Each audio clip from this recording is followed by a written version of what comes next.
आज आपण आध्यात्मिक बुवाबाजी याच्याबद्दल समजावून घेणार आहोत. लक्षात घ्या की हा विषय बुवाबाजी असा नाही. बुवाबाजी हा एका स्वतंत्र व्याख्यानाचा विषय आहे.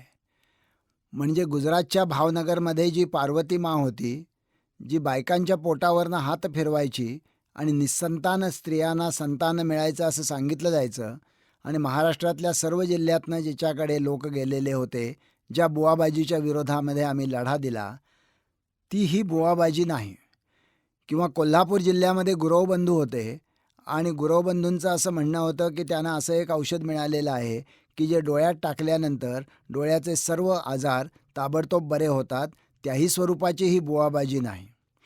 ही आध्यात्मिक बुवाबाजी आहे. म्हणजे निर्मला माताजी या सहजयोगाद्वारे कुंडलिनी जागृत करण्याचा दावा करायच्या.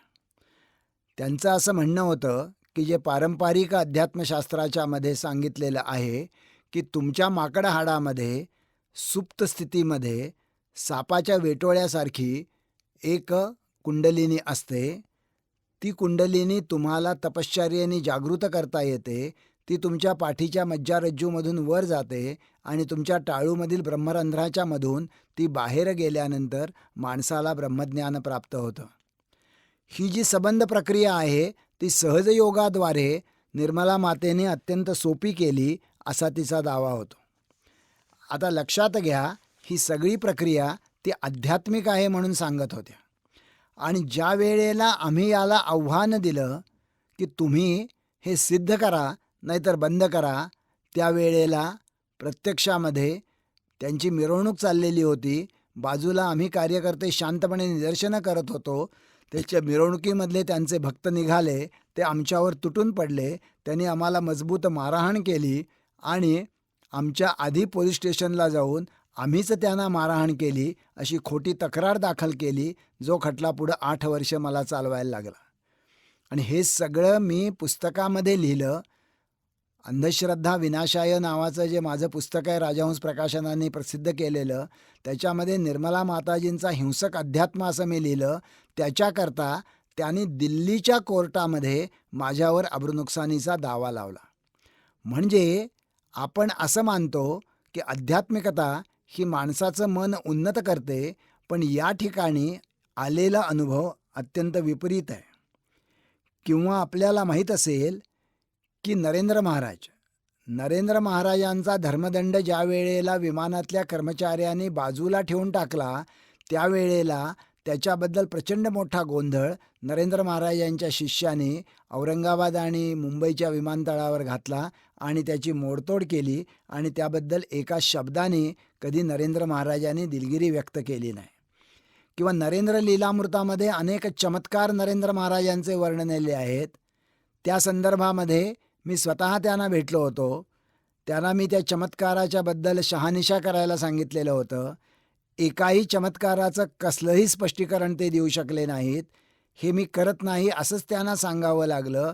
पण तरी देखील नरेंद्र लीलामृत काही त्यांनी बाजारातनं अजून परत घेतलेलं नाही. आणि स्वतः अध्यात्माचा दावा करतो म्हणणारी ही माणसं तद्दन असा खोटा प्रचार करतात की अंधश्रद्धा निर्मूलन समिती ही ख्रिश्चन मिशनऱ्यांच्याकडनं पैसे घेते आणि हिंदूंचा धर्म बदलण्याचं कामं करते. किंवा प्रच्छन्नपणे विट्याच्या सांगली जिल्ह्यातल्या ठिकाणी भाषणात त्यांनी अशी धमकावणी दिली, जी लोकमतसारख्या दैनिकांनी पहिल्या पानावर छापलेली आहे की नरेंद्र दाभोलकर आणि ND पाटील यांचे हातपाय तोडा.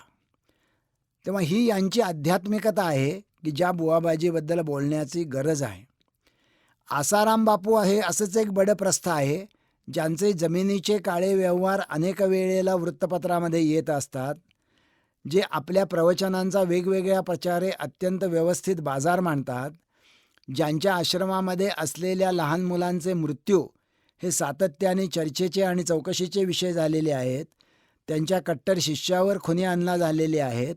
आज तकने त्यांच्याबद्दल जी स्टोरी केली एक्सपोज त्यांना करणारी, याच्यामध्ये जी तरुणी आहे ती अंधश्रद्धा निर्मूलन समितीची आहे, याचा आम्हाला अभिमान वाटतो. आणि ते जर आपण बघितलं तर यांची आध्यात्मिकता म्हणजे प्रत्यक्षामध्ये भोगलोलुप्त आहे की नाही हा निर्णय आपणच घेऊ शकाल. आणि अलीकडच्या काळामधला सगळ्यात मोठे आध्यात्मिक गुरु असं ज्या सत्यसाईबाबांच्या निधनानंतर त्यांचं वर्णन करण्यात आलं, त्या सत्यसाईबाबांची आध्यात्मिकता कशी होती? सत्यसाईबाबा असं म्हणायचे की मी चमत्कार करतो, कारण चमत्कार करण्याचं व्हिजिटिंग कार्ड मला परमेश्वराने दिलेलं आहे. तुम्हा अज्ञपामरांना हे कळावं की तुमच्या कल्याणासाठी जगन्नियंत्याने पाठवलेला माणूस तो मीच. सत्यसाईबाबांच्या अधिकृत हाऊस जर्नलमध्ये असा एक किस्सा प्रसिद्ध झाला की सिको या जगप्रसिद्ध जपानमधल्या कंपनीचे प्रमुख सत्यसाईबाबांना भेटायला आले. सत्यसाईबाबांनी हवेतनं हात फिरवला आणि 6 महिन्याच्या नंतर सिको कंपनी घड्याळाचं जे नवीन मॉडेल मार्केट करणार होती, ते घड्याळाचं मॉडेल हातामधनं काढून सत्यसाईबाबांनी सिको कंपनीच्या चेअरमनच्या हातावर ठेवलं. आणि हा चमत्कार एवढ्यातच संपणार नव्हता, तर ज्या वेळेला ते तिथून बाहेर पडले, त्यावेळेला त्यांच्या टोकियोमधल्या कंपनीच्या ऑफिसने त्यांना कळवलं की आज अचानकपणे आपल्या स्ट्रॉंग रूममधून एक माणूस ज्याने भगवी कफनी घातलेली आहे आणि ज्याचा चक्रांकित भांग आहे असा धाडकन बाहेर आला. त्याच्या हातामध्ये आपलं 6 महिन्यानंतर मार्केट करण्याचं घड्याळ होतं आणि बघता बघता तो अंतर्धान पावला. हे सगळं अधिकृत हाऊस जर्नलमध्ये छापून आल्यानंतर मग अब्राहम कोउराने त्यांच्याकडे याच्याबद्दलची नावं आणि पत्ते मागितले. ते मिळाले नाहीत म्हटल्यानंतर अब्राहम कोउराने जपानला एम्बेसीला लिहिलं आणि सिको कंपनीचा पत्ता मागवला आणि सिको कंपनीच्या चेअरमनला असं लिहिलं की तुमच्याबद्दल अशा 3 गोष्टी सांगण्यात आलेल्या आहेत. तेव्हा एक म्हणजे तुम्ही भारतामध्ये आला होतात का? नंबर 2, तुम्ही सत्यसाईबाबांना भेटला होतात का? नंबर 3, तुम्हाला सत्यसाईबाबांनी 6 महिन्यांनी तुम्ही बाजारात आणणाऱ्या घड्याळाचं मॉडेल दिलं होतं का? आणि नंबर 4, त्यावेळी तुमच्या स्ट्रॉंग रूममधून सत्यसाईबाबांच्यासारखा एक व्यक्ती बाहेर पडली होती का? आणि याला उत्तर देत असताना स्पष्टपणे लेखी स्वरूपामध्ये सिको कंपनीच्या चेअरमनने असं कळवलं की the matter seems to be quite interesting but I have never visited India.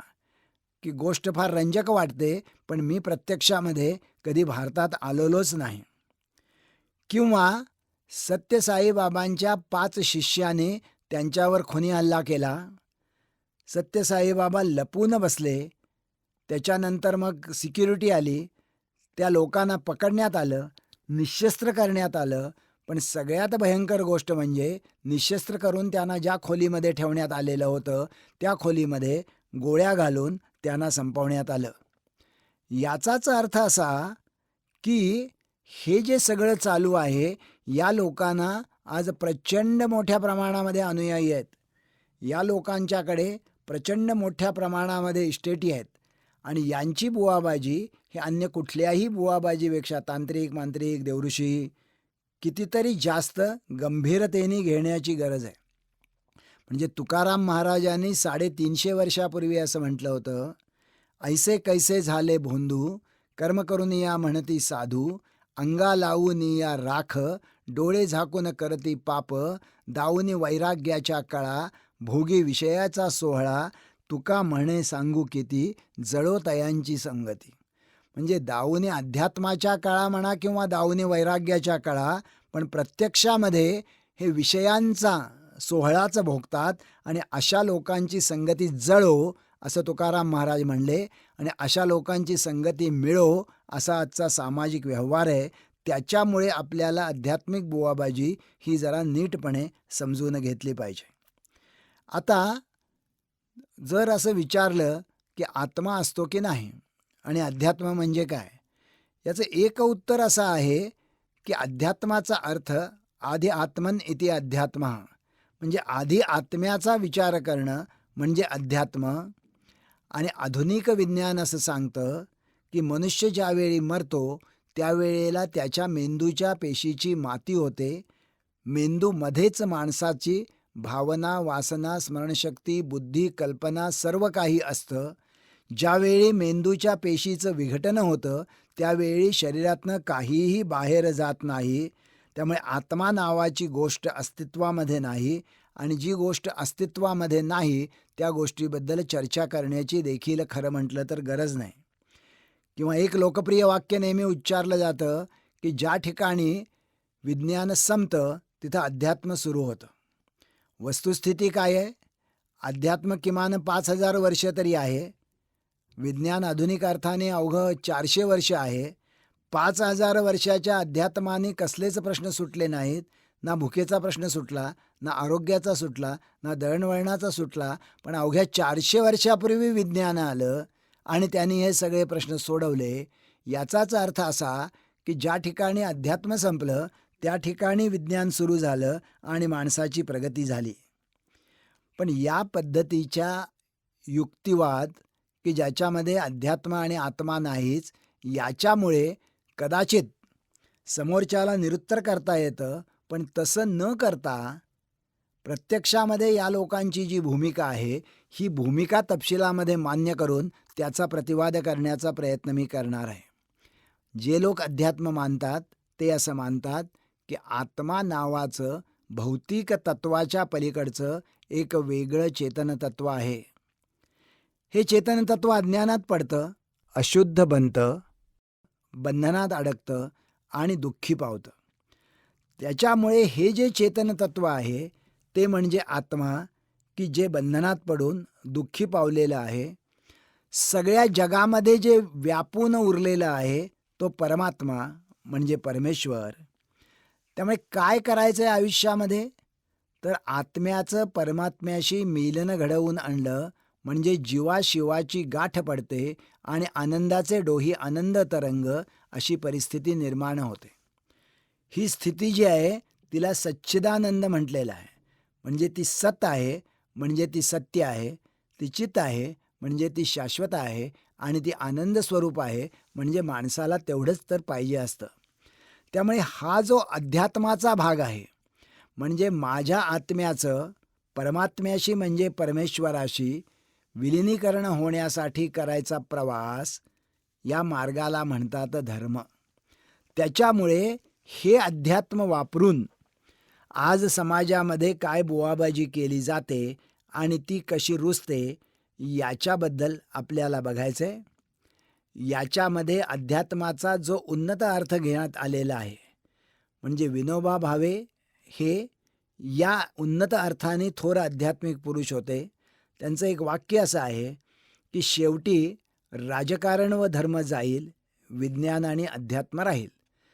मग तुम्ही असं विचाराल की विनोबाजी म्हणले की नाही की अध्यात्म राहील, मग तुमचं काय म्हणणं आहे?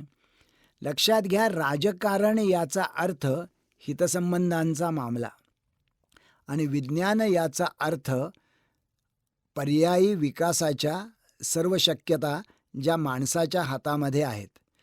म्हणजे एका बाजूला आज सगळ्या जगामध्ये प्रचंड प्रमाणामध्ये उपोषण आहे, शोषण आहे आणि त्याचं एक कारण राजकारणामध्ये परस्पर देशांनी एकमेकाच्या विरोधामध्ये जे प्रचंड शस्त्रसंभार जमा केलेला आहे तो आहे. भारताच्या बजेटमध्ये देखील नंबर 1ची गोष्ट 17% ही संरक्षणावर खर्च केलेली आहे. विनोबा असं म्हणतात की हे जे राजकारण आहे हे राजकारण अर्थहीन आहे. हे ज्यावेळी कधीतरी माणसांना कळेल त्यावेळेला मग विज्ञान राहील आणि आजही विज्ञानामध्ये ही शक्यता आहे की जगातल्या सगळ्या माणसांना ते सुखी जीवन जीवू शकतं. पण त्याच्या पलीकडे धर्म जाईल. धर्म म्हणजे काय? धर्मामध्ये नीती असते ही गोष्ट खरी आहे, पण धर्मामध्ये शोषण असतं, धर्मामध्ये पुरोहितशाही असते, धर्मामध्ये कर्मकांड असतात. धर्मातला हा सगळा भाग जाईल आणि अध्यात्म राहील. या ठिकाणी विनोबांना असं म्हणायचं आहे, अध्यात्म राहील याचा अर्थ असा की अंतिम विजय मांगल्याचाच होईल, अंतिम विजय करुणेचाच होईल. या स्वरूपाची भावना ही मानवी मनामध्ये वसत असते. याला कार्यकारण भाव नाही. अंतिम विजय मांगल्याचाच होतो अशा स्वरूपाचा काही कार्यकारण भाव अस्तित्वात नाही. पण माणूस ही भावना बाळगून त्याप्रमाणे काम करू शकतो. याचा अर्थ असा की विनोबांचं वाक्य जरी घेतलं तरी तो अध्यात्माचा प्रवास हा एका अर्थाने करुणेचा आणि मांगल्याचा ठरतो. पण आजच्या बुवांच्या बाबतीमध्ये काय स्थिती आहे? या बुवांचं अध्यात्म का राहतं? या अध्यात्म राहण्याच्यासाठी या देशाची काही एक असलेली पूर्वपीठिका त्यांना अतिशय उपयोगी पडते. म्हणजे या देशाच्या मानसिकतेमध्ये ब्रह्म, परब्रह्म, प्रारब्ध, माया, मोक्ष हे शब्द लोकांनी सतत ऐकलेले असतात. म्हणजे त्यांना मोक्ष म्हणजे काय माहीत नसतं, त्यांनी ब्रह्म बघितलेलं नसतं, परब्रह्म बघितलेलं नसतं, परमात्मा बघितलेला नसतो, प्रारब्ध संचित त्यांना माहीत नसतं. परंतु मात्र त्यांना असं वाटत असतं की हे शब्द परंपरेने आलेले आहेत आणि ते अगदी सत्य आहेत. त्यामुळे सतत त्यांना असं सांगितलं जात असतं की ब्रह्म जे आहे त्या ब्रह्माचं परब्रह्माशी मिलन व्हायला पाहिजे. तसं जर झालं तर हे जे मायारूपी जग आहे त्याच्यामधून आपल्याला निश्चितपणे मुक्ती मिळू शकेल. आता याच्याबद्दल एक किस्सा नेहमी सांगितला जातो की कशा पद्धतीनं हे लोकांच्या मनावर बिंबवलेलं आहे. एका जंगलामध्ये गुरुजी मुलांना शिकवत असतात, म्हणा अहम ब्रह्मास्मी ब्रह्मम सत्यम जगन्मिथ्या. मी ब्रह्म आहे आणि ब्रह्म हेच खरं आहे आणि बाकीचं सगळं जग हे माया आहे. तेवढ्यात समोरून एक हत्ती पिसाळलेला येताना गुरुजींना दिसतो. गुरुजी पटकन पोथ्यांची पानं आवरतात आणि उंच झाडावर चढून बसतात. गुरुजी पळाले म्हणून मुलं इकडं तिकडं बघतात, त्यांनाही तो हत्ती दिसतो. मुलंही पटकन पळतात, दुसऱ्या झाडावर चढतात. पिसाळलेला हत्ती येतो, थोडा वेळ गोंधळ घालतो, थोड्या वेळाने तिथनं निघून जातो. लांब हत्ती गेलेला हे पाहिल्यानंतर गुरुजी खाली उतरतात, पोथ्या पसरतात. गुरुजी आले म्हणून विद्यार्थी येतात, विद्यार्थी त्यांच्यासमोर बसतात. गुरुजी म्हणतात, चला अभ्यासाला सुरुवात करूया. म्हणा अहम ब्रह्मास्मी ब्रह्मम सत्यम जगन्मिथ्या. एक मुलगा जरा चुणचुणीत असतो, तो म्हणतो, गुरुजी एक प्रश्न आहे, विचारू का? गुरुजी म्हणतात, विचार. मुलगा म्हणतो, तुम्ही जर असं म्हणता की जग हे मिथ्या आहे तर मगाशी हत्ती आल्यानंतर तुम्ही पळालात का? आता गुरुजी उससे भी ज्यादा असतात म्हणून तर त्यांनी 2000 वर्ष राज्य केलं. गुरुजी उत्तर देतात, गजोपि मिथ्या पलायनापि मिथ्या. हत्ती आला हेही खोटं, पळून गेलो हेही खोटं. त्यामुळे जे खरं आहे ते खोटं आहे असं रेटून सांगण्याची मानसिकता 1000-2000 वर्ष इथल्या मानसिकतेमध्ये आहे. त्यामुळे या आध्यात्मिक बुवाबाजीला पाया मिळू शकतो. अधिक महत्त्वाची गोष्ट म्हणजे आपल्या सर्व परंपरेमध्ये गुरुला अपरंपार महत्त्व देण्यात आलेलं आहे. हा गुरु जणू काही परमेश्वराचा अवतारच असतो. आणि मग परमेश्वराचा अवतार काय करतो?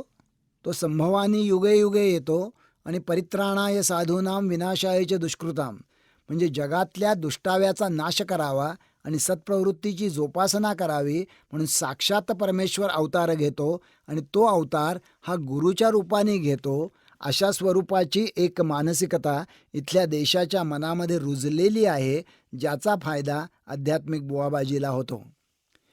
आधुनिक परिभाषेमध्ये ही बुवाबाजी करत असताना आपण कमी पडू नये म्हणून विज्ञानाचा देखील आधार ही मंडळी घेतात.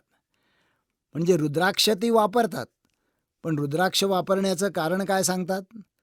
म्हणजे रुद्राक्ष वापरण्याचं काहीतरी आयुर्वेदिक कारण सांगितलं असतं तर कदाचित मी समजू शकलो असतो. पण त्यांचं म्हणणं असं असतं की तुम्ही रुद्राक्ष जर शरीरावर धारण केला तर तुमचं ब्लड सर्क्युलेशन ॲक्टिवेट होतं, त्याच्यामुळे एक्स्ट्रा एनर्जी लिबरेट होते आणि सुप्रा पार्टिकल संदिप्त होतात. आता कुणालाही जर असं सांगितलं की ब्लड सर्क्युलेशन ॲक्टिवेट होऊन एक्स्ट्रा एनर्जी तुम्हाला मिळते तर माणसं अशी विचार करणार, अरे म्हणजे हे भलतंच पॉवरफुल काहीतरी गोष्ट असली पाहिजे, आपण ती स्वीकारली पाहिजे. आणि सुप्रा पार्टिकल संदिप्त होतात, यापैकी सुप्रा पार्टिकल म्हणजे काय आणि संदिप्त म्हणजे काय याचा तर अर्थ विचारण्याचं भानही त्यांना राहत नाही. त्यामुळे एका बाजूला आध्यात्मिक बुवाबाजीचा हा पाया आणि दुसऱ्या बाजूला हा जो गुरु तयार होतो, हा गुरु काय करतो? टाइम्स ऑफ इंडियाच्या आपल्या मुलाखतीमध्ये आसाराम बापूंनी असं म्हटलेलं आहे, हा गुरु 3 प्रकारे शिष्याला मदत करतो. पहिला मार्ग म्हणजे तो त्याच्या भौतिक गरजा भागवतो. हे महत्त्वाचं आहे. याचं कारण असं, गुरुच्याकडे जाणारे जे हे सगळे लोक असतात हे काही जगाच्या कल्याणा गेलेले नसतात. त्यांचे स्वतःचे काहीतरी प्रश्न असतात. कुणाला तरी बदली पाहिजे असती, कुणाच्या तरी मुलाला मेडिकलला ॲडमिशन पैसे न भरता पाहिजे असतं, कुणाला तरी स्वतःच्या मुलीचं लग्न जमायला पाहिजे असतं, कुणाला तरी स्वतःच्या खटल्याचा निकाल आपल्यासारखा लागायला पाहिजे असतो. त्याच्यामुळे स्वतःच्या ज्या भौतिक गरजा आहेत, या भौतिक गरजांची उत्तरं बाबा देईल, गुरु देईल, आध्यात्मिक गुरु देईल, म्हणून ही माणसं त्यांच्याकडे जातात. नंबर 1. नंबर 2, त्याहीपेक्षा महत्त्वाची गोष्ट तो करतो असं आसाराम बापू म्हणतात, ते म्हणजे तो प्रारब्ध बदलतो. प्रारब्ध याचा अर्थ असा की मागच्या जन्मीपर्यंत जे काही तुमच्या आयुष्याचं साठलेलं आहे त्याला म्हणतात संचित, म्हणजे तो तुमचा बँकेचा बॅलन्स. आणि या जन्मी तुम्हाला त्यातलं जे काही भोगायचं आहे त्याला म्हणतात प्रारब्ध. म्हणजे वडिलोपार्जितरित्या समजा तुमच्या बँकेच्या खात्यावर 10 लाख रुपये आहेत, मात्र तुम्हाला तुमच्या जन्मामध्ये 2 लाख रुपयेच त्यातले खर्चायला मिळणार आहेत, तर याचा अर्थ असा की तुमच्या प्रारब्धामध्ये 2 लाख आहेत. त्याच्यामुळे हे जे प्रारब्ध असतं, हे प्रारब्ध ब्रह्मा त्याला आडवा आला तरी बदलत नाही असं एका बाजूला सांगण्यात येतं. पण आसाराम बापूंच्या सारखे गुरु असं म्हणतात की प्रारब्धही गुरु बदलतो आणि जन्म मृत्यूच्या फेऱ्यातून 84 लक्ष योनीतून फिरण्यातून तो तुमचा जन्ममृत्यूचा फेरा कायमचा थांबवतो. त्याहून अधिक महत्त्वाची भाग म्हणजे तो तुमची वासना नष्ट करतो आणि तुमची नैतिकता वाढवतो. सगळेच आपण जण षड्रिपूचे स्वाधीन असतो. कामक्रोध लोभ मोह मदमत्सर हे सगळंच आपल्या लोकांना असतं, ते स्वाभाविक आहे आपण माणूस म्हणून असल्यानंतर. आणि दुसऱ्या बाजूला आपल्याला दया क्षमा प्रेम शांती करुणा याचा लाभ व्हावा असं आपल्याला वाटत असतं. हे आपल्या हातामध्ये नसतं आणि गुरुच्यामुळे आपल्याला या दोन्ही गोष्टी लाभू शकतात. म्हणजे आपल्या लक्षात येईल गुरु किंवा हा जो कोणी आध्यात्मिक बुवा आहे हा जणू काही साक्षात परमेश्वराचं काम करतो. हे काम तो कशा प्रकारे करतो? त्याचा एक मार्ग आहे योग साधना.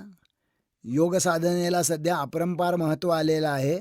त्याचं कारण तो एक चांगला शारीरिक व्यायाम आहे एवढंच नाही, तर आपल्याला अशी कल्पना असते की योग साधना जर योग्य प्रकारे केली तर जीवाशिवाची गाठ पडू शकेल आणि आपली आध्यात्मिक उन्नती होऊ शकेल.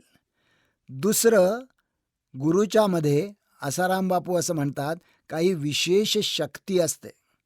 म्हणजे गुरूंची बॉडी व्हायब्रेशन्स शरीराच्या बाहेर फेकते, स्पंदनं शरीराच्या बाहेर फेकतं आणि ही जी स्पंदनं असतात ही स्पंदनं भक्तामध्ये हा अनुकूल बदल घडवून आणायला उपयोगी ठरतात. आणि तिसरी गोष्ट म्हणजे गुरुची प्रवचनं. म्हणजे गुरु जे बोलतो त्याच्यामुळे भक्ताचं कोटकल्याण होतं. आता लक्षात घ्या की एका बाजूला आपल्याकडे आध्यात्मिक बुवाबाजी वाढावी अशा स्वरूपाची अवतार कल्पना, आधुनिक विज्ञानाची त्याला जोड देणं आणि पारंपरिक ब्रह्म परब्रह्म प्रारब्ध माया मोक्ष मानणं हा पाया तयार आहे. दुसऱ्या बाजूला तुमचं संबंध जीवन उद्धरून नेण्याचं गुरुचं आश्वासन आहे. तिसऱ्या बाजूला त्यासाठी योग साधना आहे, गुरुच्या शक्तीची स्पंदनं आहेत, प्रवचनं आहेत. पण वस्तुस्थितीमध्ये आपल्याला काय दिसतं? ही जी प्रवचनं असतात ही खरं म्हटलं तर अत्यंत अशास्त्रीय पद्धतीनं भरलेली असतात. म्हणजे आसाराम बापूने एके ठिकाणी असं सांगितलं की माणसाच्या 800 सीसी रक्तापासून 1 सीसी वीर्य बनतं आणि त्यामुळे वीर्यनाश हे माणसाला अत्यंत अत्यंत अत्यंत घातक आहे. आता ही गोष्ट ही खरं म्हटलं तर नुसतीच अशास्त्रीय नाही, तर स्वतःच्या सुंदर यौवनाला माणसाला अपवित्र भावना निर्माण व्हावी अशी आहे. परंतु या सर्व प्रवचनांचं उद्दिष्टच असं असतं. हे कधीही लोक व्यवस्था परिवर्तनाच्या बद्दल बोलत नाहीत. म्हणजे प्रेमस्वरूप असलेल्या सत्यसाईबाबांनी कधी बाबरी मशिदीबद्दल शब्द उच्चारला नाही, गुजरातच्या हत्याकांडाबद्दल बोलले नाहीत, खैरलांजीच्या दलितांच्या कांडाबद्दल बोलले नाहीत, महागाई बेकारी भ्रूणहत्या हे प्रश्न त्यांना नव्हतेच. त्याच्यामुळे यांची प्रवचनं ही त्या अर्थाने तुम्हाला खऱ्या प्रकारे प्रबोधन करूच शकत नाहीत. तरी देखील लक्षावधीच्या संख्येने लोक या बाबांच्याकडे जातात. याचं कारण काय? याचं कारण असं, आणि ती मानसिकता आपण नीट समजून घेतली पाहिजे, हे लोक कुठलेही चमत्कार करत नाहीत. मग तुम्ही जर विचारलं या बाबांच्याकडे जाणाऱ्या लोकांना की तुम्ही का जाता बाबांच्याकडे, ते म्हणतात काय नाही, आम्हाला भक्ती करायची म्हणून जातो. आता भक्ती करता, ते म्हणतात नाही, भक्तीसाठी भक्ती करायची असते. तरी देखील जर तुम्ही खोलात जाऊन विचारलं की तरी भक्ती कशा करता करता, मग ते म्हणतात त्याच्यामध्ये जीवनाचं सार्थक आहे. मग तुम्ही जर विचारलं की जीवनाचं सार्थक आहे म्हणजे काय, तर ते म्हणतात त्यामध्ये आध्यात्मिक कल्याण आहे. जर पुढचा प्रश्न विचारला की बाबांच्या भक्तीमध्ये आध्यात्मिक कल्याण आहे याचा पुरावा काय, तर मग सांगितलं जातं की याचा पुरावा मागण्याची गरज नाही. आई वडील गुरु तुमचं कल्याण करतात, तुम्ही त्यांना पुरावा मागता काय?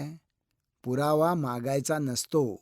लक्षात घ्या, कुठलीही बुवाबाजी आणि विशेषतः अध्यात्म क्षेत्रातली बुवाबाजी ही याच्यावरच उभी असते. जरी आपल्याला वरवर पाहता हा तर्क योग्य वाटला तरी आपल्या लक्षात येईल की आई बाबा गुरु या सगळ्यांना आपण पुरावा मागतो. म्हणजे आई जर शाळेतनं आल्यानंतर म्हणाली आता हातपाय धुवून घे, लवकर जेवून घे, आता ग्रहण लागणार आहे, ग्रहणाच्या आधी जेवायचं, ग्रहणाच्या वेळी घराच्या बाहेर पडायचं नाही, तर तुम्ही आईला सांगता की आई अगं तसं काही नाही आहे, ग्रहण हा निसर्गाचा फार छान चमत्कार आहे आणि आम्हाला सांगितलं आहे तो बघायचा, त्यामुळे मी बाहेर जाणार आणि बघणार. तुम्ही जर जे लग्न ठरवलं ते दुसऱ्या जातीतल्या मुलीशी किंवा मुलाशी असेल आणि वडील जर म्हणले की तुम्हाला माहीत नाही का की आपल्या जातीसाठी माती खायची असते आणि आपल्या जातीमध्येच लग्न करणं याच्यातच जीवनाची सार्थकता आणि सुरक्षितता आहे, तर तुम्ही बाबांना असं सांगता ही तुमची जुन्या जमान्याची गोष्ट झाली, जात ही गोष्ट आता विज्ञानाने कालबाह्य ठरवलेली आहे. शाळेमध्ये तुम्हाला एक गुरु असतो, तो तुम्हाला शिकवतो. कदाचित शाळा झाल्यानंतर कॉलेज झाल्यानंतर विद्यापीठ झाल्यानंतर आणखी पुढचा अभ्यास केल्यानंतर एक वेळ अशी येऊ शकते की त्याच विषयातले तुम्ही इतके वरच्या दर्जाचे तज्ज्ञ होता की तो गुरु देखील तुमच्याकडे शिकायला येऊ शकतो. त्यामुळे पुरावा मागणं, तपासणं याच्यामध्ये खरं म्हटलं तर माणसाची सगळी प्रगती असते आणि नेमकं हीच गोष्ट करायला आध्यात्मिक बुवाबाजी नकार देते. आणि ती नकार देते ती कशी, त्याबद्दल एक चांगला श्लोक आहे की काय होतं, त्यांनी असं म्हटलंय, जय जय श्री गुरुराया ब्रह्मस्वरूप सगुण काया देवार्थ शक्ती कृपा कराया तुम्हा रूपे प्रगटली. सर्व ही तीर्थांचे सार ते सद्गुरु चरणीचे नीर आत्मज्ञानाची शांतधार सद्गुरूंचे मौनही. जर नीट समजून घेतलं तर आपल्या लक्षात येईल की कशाकडे अंगुली निर्देश केलेला आहे. म्हणजे हे गुरुराया तू ब्रह्मस्वरूप सगुण काया आहेस, म्हणजे ब्रह्म कोणी बघितलेलंच नाही त्याच्यामुळे तो ब्रह्मस्वरूप सगुण काया आहे असं मानायचं, म्हणजे ब्रह्म असतं हे मानावं लागतं. देवार्थ शक्ती कृपा कराया, देवार्थ शक्ती कशी आहे तीही माहीत नाही, परंतु असं मानायचं की तुमच्या रूपाने साक्षात देव कृपा करायला प्रगटलेला आहे. आणि त्याच्यामुळे सर्वही तीर्थांचे सार, आपल्याकडे अनेक तीर्थक्षेत्र मानलेली आहेत आणि त्यातलं पाणी पवित्र आहे असं मानलेलं आहे, तर या सगळ्या तीर्थक्षेत्रातलं जे पवित्र पाणी आहे ते आणायला आपल्याला त्रास पडतो, परंतु पुढं काय म्हटलेलं आहे, सर्वही तीर्थांचे सार ते सद्गुरू चरणीचे नीर. म्हणजे जर आपण आपल्या सद्गुरूचे पाय धुतले आणि त्याचं पाणी प्राशन केलं तर सर्व तीर्थांचं पवित्र आपल्याला तीर्थ मिळालं असं जणू काही ठरतं. आत्मज्ञानाची शांतधार, म्हणजे खरोखरच जर गुरुजी तुम्हाला आत्मज्ञान शांतपणे देत असेल किंवा तुम्हाला आत्मज्ञान देऊन शांत करत असेल तर एक वेळ ती मानता येईल, पण गुरु हे शांत करणारं आत्मज्ञान कसं देतो, आत्मज्ञानाची शांतधार सद्गुरूंचे मौनही. म्हणजे गुरु काहीच बोलत नाही आणि तरी देखील तो आत्मज्ञानाची शांतधार आहे असं मानण्यात येतं. याचा अर्थ असा की ज्या वेळेला तुम्ही आध्यात्मिक बाबाबुवाकडे जाता त्यावेळेला तो 2 वाक्य उच्चारतो, त्यापैकी एक वाक्य उच्चारत नाही पण व्यवहार तसा करतो. पहिलं वाक्य उच्चारतो ते असं की बेटा तुझं कल्याण कशात आहे ते मला कळतं, आणि पुढं मनातल्या मनात असं म्हणतो, कारण ते तुम्ही मान्य केल्याशिवाय तुम्हाला बुवाच्या चरणी लीन होताच येत नाही, पहिलं वाक्य तुझं कल्याण कशात आहे ते मला कळतं, आणि दुसरं वाक्य ते तुला कळणार नाही हेही मला कळतं. आपली आई लहानपणी आपल्याला हेच सांगते. आपली आई आपण उभं राहिल्यानंतर म्हणते माझं बोट धरून उभा राहा नाही तर पडशील. जर आणखी मोठा झाल्यानंतर पांगुळगाडा देऊन म्हणते की पांगुळगाडा घेऊन चाल नाही तर आपटशील. परंतु लक्षात घ्या, आई आपलं बोट कधीतरी सोडते, पांगुळगाडा काढून घेते. ती जर जन्मभर तसंच करत राहिली तर तिने आपली योग्य वाढ केली असं होणार नाही. जे बाबा बुवा असतात ते मात्र जणू काही तुमच्या कल्याणाचं घाऊक कॉन्ट्रॅक्ट घेतात आणि तुम्हाला कायमचं पांगळं करून टाकतात.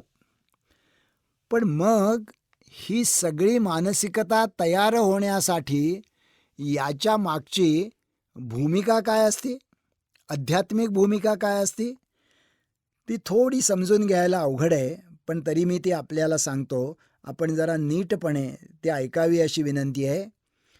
साधारणपणे असं मानण्यात येतं की काही सत्यांचं ज्ञान हे मानवी ज्ञानेंद्रियाच्या पलीकडचं आहे. काही सत्यांचं ज्ञान हे मानवी ज्ञानेंद्रियाच्या पलीकडचं आहे.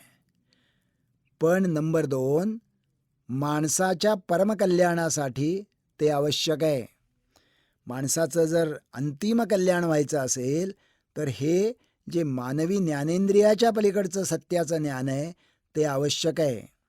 नंबर 3, परमेश्वर कृपेने काही सर्वज्ञ लोकात लोककल्याणार्थ ते ज्ञान प्रगटते. यातला प्रत्येक शब्द महत्त्वाचा आहे की ते ज्ञान परमेश्वर कृपेने प्रगटते, ते काही सर्वज्ञ लोकांच्यात प्रगटते आणि ते लोककल्याणार्थ प्रगटते. आणि मग चौथी गोष्ट, माझ्या बाबात ते प्रगटलेलं आहे. आणि 5वी गोष्ट, या ज्ञानाचा जो आशय आहे तो तुमच्या वैज्ञानिक दृष्टिकोनाने वा पंचेंद्रियाने सिद्ध होण्यासारखा नाही, त्यासाठी श्रद्धेने उडी घ्यावी लागते. हे सगळं जर आपण नीट समजून घेतलं की जी आध्यात्मिक बुवाबाजीच्या मागं किंवा श्रद्धेच्या व्यूहरचनेच्या मागं मानसिकता असती, ती नीट जरा तपासली तर तुम्हाला असं दिसेल की त्याच्यामध्ये अंतर्विरोध कसे आहेत. पहिली गोष्ट, काही सत्यांचं ज्ञान हे मानवी ज्ञानेंद्रियाच्या पलीकडचं असतं. आता आपली जी पंचेंद्रिय आहेत आणि आपला जो मेंदू आहे त्यांनीच आपल्याला सगळ्या सत्याचं ज्ञान होतं. त्याच्या पलीकडचं कसलंही सत्याचं ज्ञान नसतं. ज्ञानेंद्रियाच्या पलीकडचं, मेंदूच्या पलीकडचं सत्याचं ज्ञान आहे असं म्हणणं म्हणजे एखादा माणूस स्वतःच्या कातडीच्या बाहेर उडी मारतो असं म्हणण्यासारखं आहे. जसं आपल्याला स्वतःच्या कातडीच्या बाहेर उडी मारता येत नाही, तसंच ज्ञानेंद्रियाच्या पलीकडचं सत्य काही नसतं. नंबर 2, ते मानवी परमकल्याणासाठी आवश्यक आहे हे कोणी ठरवलं? तर हे स्वतःच उद्घोषित केलेलं असतं की हे जे आहे ते मानवी परमकल्याणासाठी आवश्यक आहे. आणि मग परमेश्वर कृपेने काही सर्वज्ञ लोकांच्यात हे ज्ञान प्रगटतं आणि माझे बाबा त्यातले एक आहेत. आता परमेश्वर कृपेने माझ्या बाबांच्यात हे ज्ञान प्रगटलेलं आहे, याला पुरावा काय? याला पुरावा शून्य. किंवा बाबा स्वतःच सांगतात तसं सत्यसाईबाबा म्हणायचे की my miracle is my visiting card. मी परमेश्वराचाच अवतार आहे, त्याच्यामुळे स्वाभाविकपणे परमेश्वर कृपेने त्यांच्यामध्ये ते ज्ञान असणार. पुन्हा ते सर्वज्ञ. आता एखादा माणूस सर्वज्ञ आहे हे जर आपल्याला समजायचं असेल तर मुळात आपण सर्वज्ञ असलं पाहिजे. त्याच्याशिवाय सर्वज्ञ कोण आहे कसं समजू शकेल? ते लोककल्याणार्थ प्रगटतं, याची तपासणी करण्याची तरी परवानगी आहे का? त्याच्यामुळे लक्षात घ्या, ही सगळी जी आध्यात्मिक बुवाबाजीच्या मागची मानसिकता आहे याच्यामध्ये ज्याला आपण कार्यकारण भाव म्हणतो, माणसाच्या प्रगतीचं जे सगळ्यात महत्त्वाचं लक्षण आहे आणि शक्ती आहे ती बाजूला ठेवूनच आपल्याला उपाय करावा लागतो. पण मग या लोकांच्याकडे इतक्या मोठ्या प्रमाणात लोक जातात कसे? त्याच्यामुळे तुम्हाला असंच मानावं लागतं की हे जे काही त्या माणसाकडे असलेलं विलक्षण असं सत्याचं ज्ञान आहे ते पंचेंद्रियाने सिद्ध होण्यासारखं नाही. त्यामुळे श्रद्धेनेच त्या ठिकाणी उडी घ्यायला पाहिजे. तुम्हाला फक्त काही खाणाखुणा दिसू शकतात. एक प्रकारच्या खाणाखुणा असतात की या व्यक्तीमध्ये चमत्काराचं सामर्थ्य असतं.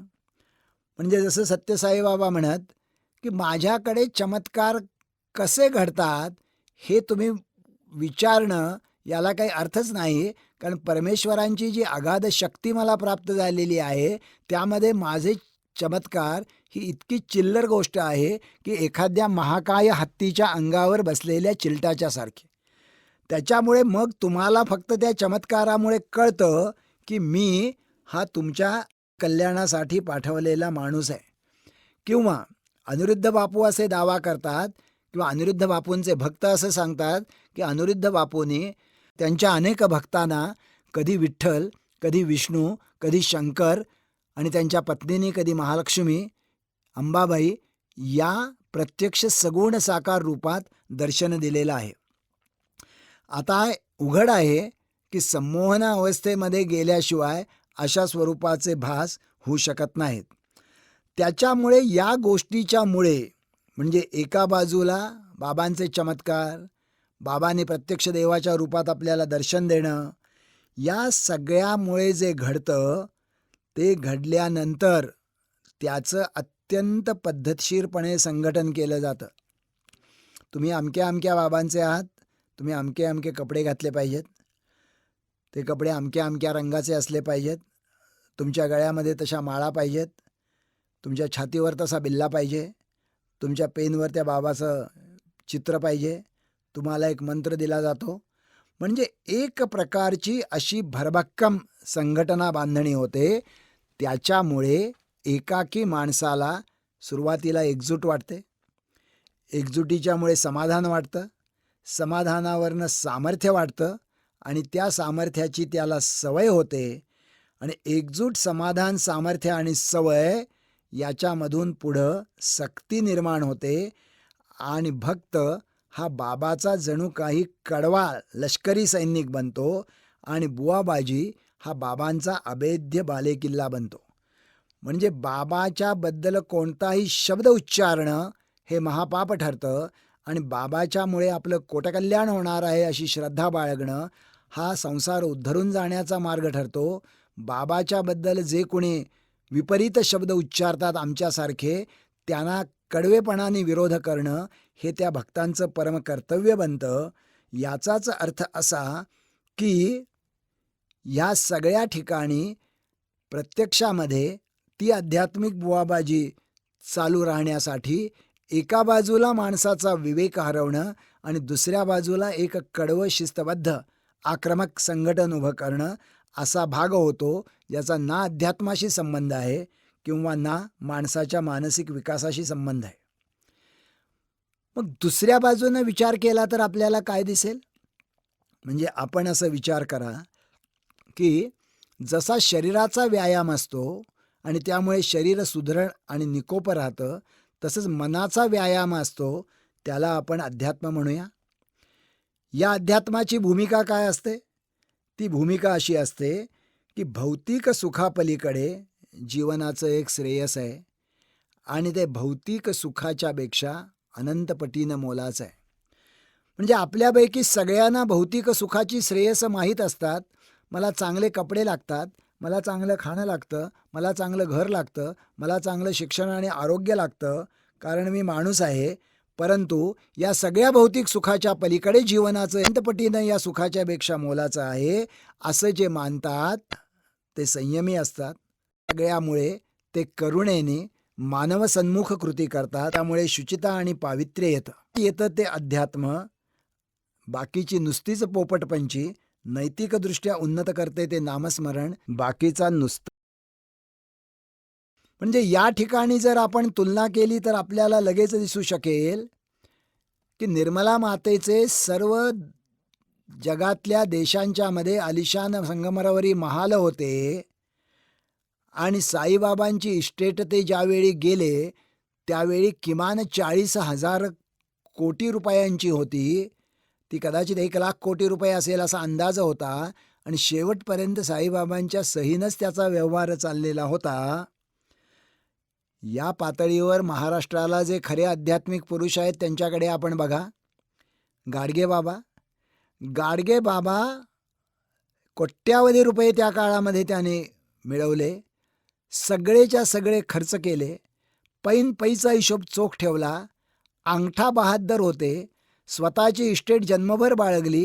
म्हणजे अंगावरच्या चिंध्या, हातामधली काठी आणि डोक्यावरचा खापराचा तुकडा स्वतःच्या देणग्यामधून मिळालेल्या अनेक धर्मशाळा बांधल्या. त्यापैकी एका धर्मशाळेतल्या एका खोलीमध्ये स्वतःच्या मुलीला जागा दिलेली असं कळल्यानंतर बाबा तरातरा गेले आणि मुलीला तिथनं स्वतः बाहेर काढलं आणि म्हणले, तुझ्या बापाची लायकी झाडाखाली राहण्याची आहे, त्याप्रमाणे तू जग. हे जे बांधलेलं आहे ते धर्मस्थळी येणाऱ्या लोकांच्यासाठी बांधलेलं आहे. किंवा गाडगे बाबा एकदा कोकणात कीर्तन करत असताना एक भक्त आला आणि त्यांनी तार दिली बाबांच्या हातामध्ये.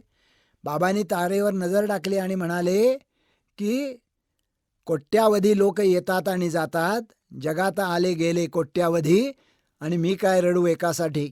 असं म्हणत बाबांनी आपलं कीर्तन पुढं देवकीनंदन गोपाला देवकीनंदन गोपाला म्हणत चालू ठेवलं.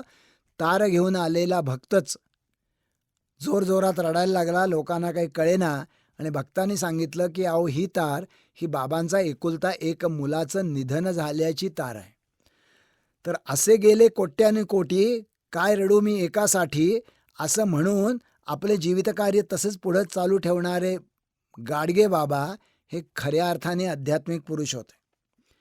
किंवा विनोबांना महाराष्ट्राने बघितलेलं आहे. विनोबा सलग 16 वर्ष दोनदा त्यांनी भारताची पदयात्रा केली. एकदाही त्या पदयात्रेमध्ये आजारी पडले नाहीत. त्यांनी 40 लाख एकर जमीन मिळवली दान म्हणून. ती सगळीच्या सगळी वाटून टाकली. स्वतःचा बँक बॅलन्स एक पैसाही नव्हता. आणि या संबंध भ्रमणामध्ये त्यांनी जवळजवळ 16 भाषा ते शिकले. याचाच अर्थ असा की ही खरी आध्यात्मिकता आहे. महात्मा गांधींना या देशाने बघितलेलं आहे की ज्यावेळी लक्षावधी लोकांची दंगल चालू असे त्यावेळेला हा महात्मा एकटा निशस्त्र त्या दंगलीमध्ये घुसत असे आणि तुम्ही हे काय करताय असं लोकांना विचारण्याचं नैतिक सामर्थ्य त्यांच्यामध्ये होतं. महात्मा गांधींनी आयुष्यभर 2 पंचे, एक अंगावर आणि एक कमरेभोवती गुंडाळला. आणि ते ज्यावेळी इंग्लंडला गेले त्यावेळेला कडाक्याची थंडी होती तरी त्यांनी तोच पोशाख वापरला. एवढंच नव्हे तर ते त्यावेळच्या साम्राज्याच्या बादशहाला भेटायला गेले. त्याही वेळेला त्यांनी प्रोटोकॉल पाळायला नकार दिला आणि मी ज्या देशाचं प्रतिनिधित्व करतो त्याच पद्धतीनं भेटायचा बाणेदारपणा दाखवला. ही आध्यात्मिक वर्तणूक आहे.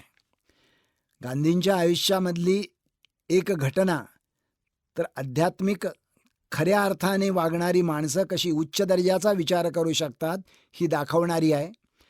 दंगलग्रस्त भागामध्ये गांधी फिरत होते. त्यांच्याकडे एक हिंदू आला आणि तो म्हणला की शांती पाळा. असं म्हणायला फार सोपं आहे हो, परंतु माझा 16-17 वर्षाचा मुलगा माझ्यासमोर मुस्लिम दंगलखोरांनी मारलेला आहे आणि माझ्या मनामध्ये सुड्याची आग धगधगते. याच्यासाठी तुमच्याकडे काय उपाय आहे का? मग आपल्याला जर हा कोणी प्रश्न विचारला तर आपल्याकडे काय उपाय असेल? आपण काहीतरी शुष्क कोरडा बौद्धिक तर्कवाद करू की सूड घेऊन काय फायदा आहे का आणि मग त्याच्यामुळे काय तुझा मुलगा परत येणार आहे का? गांधींनी काय उत्तर दिलं? म्हणले माझ्याकडे उपाय आहे. तो माणूस चकित होऊन म्हणला तुमच्याकडे काय उपाय आहे? गांधी म्हणले की तू हिंदू आहेस, तुझा 16-17 वर्षाचा मुलगा मारला गेलेला आहे. दंगलीमध्ये कुणीतरी मुस्लिम असा असणार की ज्याचा 16-17 वर्षाचा मुलगा जिवंत आहे आणि त्याच्यासमोर त्याचे वडील मारले गेलेले आहेत. अशा 16-17 वर्षाच्या मुलाला तू स्वतःचा मुलगा समज, त्याचा सांभाळ कर, स्वतःच्या मुलासारखं त्याला वाढव आणि त्याला धर्म बदलण्याची सक्ती करू नकोस. असं जर तू केलंस तर तुझ्या मनामधला सुडाग्नी शांत होईल. ही आध्यात्मिक भूमिका आहे. त्याच्यामुळे अध्यात्म हे माणसाला उन्नत करणारं आहे असं जर असेल तर ती त्याचं उन्नतत्व दिसलं पाहिजे आणि करुणेने मानव सन्मुख कृतीही दिसली पाहिजे. आणि लक्षात घ्या, म्हणूनच आध्यात्मिक बुवाबाजी ही अन्य कुठल्याही बुवाबाजीपेक्षा जास्त घातक असते. याचं कारण त्यात बुवाबाजीचे धोके तर असतातच, परंतु अध्यात्माचा एक चुकीचा अर्थ तो त्याला जोडलेला असतो. त्यामुळे अकारण आध्यात्मिकही बदनाम होतं आणि त्याच्याबरोबर बुवाबाजीचं शोषणही होतं. खरं म्हटलं तर भारतीय संविधानामध्ये नागरिकांच्या ज्या कर्तव्याचा समावेश 1976 साली करण्यात आला, त्यातलं एक कर्तव्य असं आहे की it is a duty of every Indian citizen to promote scientific temperament, spirit of reform and humanism. म्हणजे प्रत्येक भारतीय नागरिकाचं घटनादत्त कर्तव्य आहे की त्याने वैज्ञानिक दृष्टिकोनाचा वापर केला पाहिजे, अंगीकार केला पाहिजे. पण लक्षात घ्या, केवळ वैज्ञानिक दृष्टिकोन सांगितलेला नाही आहे, त्याच्या पुढं म्हटलं आहे स्पिरिट ऑफ रिफॉर्म. म्हणजे त्यांनी असा प्रयत्न केला पाहिजे की आजूबाजूच्या वातावरणामध्ये सुधारणा घडेल, म्हणजे आध्यात्मिक बुवाबाजी दूर होईल आणि ह्युमॅनिझम म्हणजे मानवतावाद किंवा विवेकवाद याचा प्रसार होईल. आपण ज्या ताकदीनं या आपल्या घटनेत सांगितलेल्या कर्तव्याकडे जाऊ शकू, त्या प्रमाणामध्ये आध्यात्मिक बुवाबाजी या समाजामधली क्रमशः कमी होईल आणि त्याच्यामध्येच समाजाचं व्यापक हित आहे, अशी अंधश्रद्धा निर्मूलन समितीची निश्चित धारणा आहे.